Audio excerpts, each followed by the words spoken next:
Welcome to Faith in 5, a weekly video devotional designed to discuss practical spiritual concepts in 5 minutes or less. I'm your host, Mark Vandella.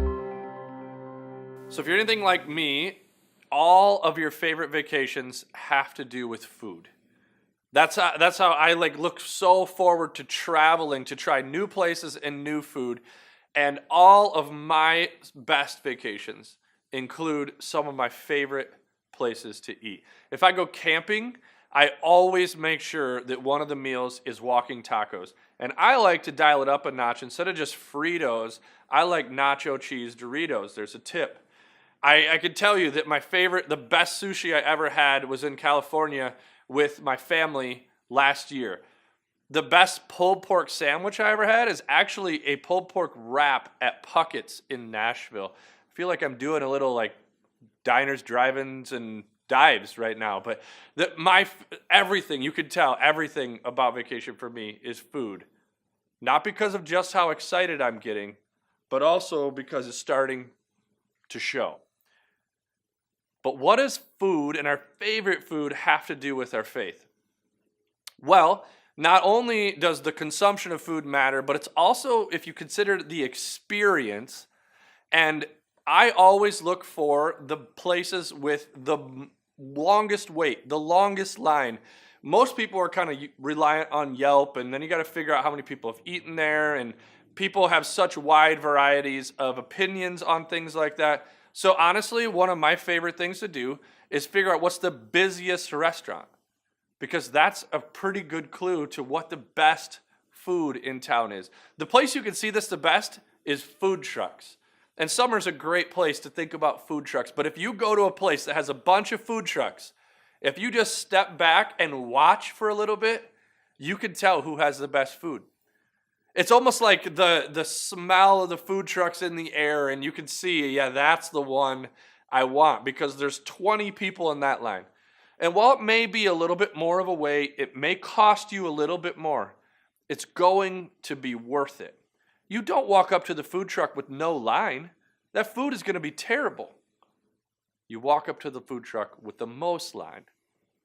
And I think that applies directly onto our faith, because in Matthew 5:16, the Bible talks about how we should be contagious. It starts in Matthew 14. The Bible says, here's another way to put it.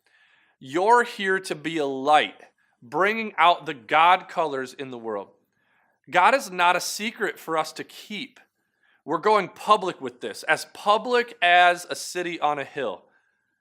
If I make you light bearers, you don't think I'm going to hide you under a bucket.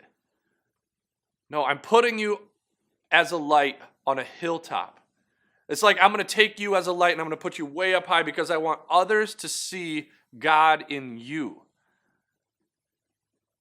People should see God in you. By opening up to others, you'll prompt people to open up to God. Our lives, as you consider your journey, think about the reason that you fall in love with your favorite place or your favorite food. There's something about it that's contagious, and our faith should look exactly the same. So think about the ways that you live your life that is like that smell that you just can't, like it almost makes you salivate. I know people in my life, the people that led me towards God were people that I watched them and I said, I want what they have. We should live our lives in a way that reflects that. And it may be that these people are hard to get time with. Maybe it would cost you something, because a lot of people would want your ear. They want to hear how you do it. They want to learn about your life. But you know what? Just like the long line at the food truck, it would be worth it. God asks us to live our lives in a way that other people want to follow, that it becomes contagious. And if you had Yelp reviews, ask yourself what people would be saying. What are people seeing in your life, and what are they talking about?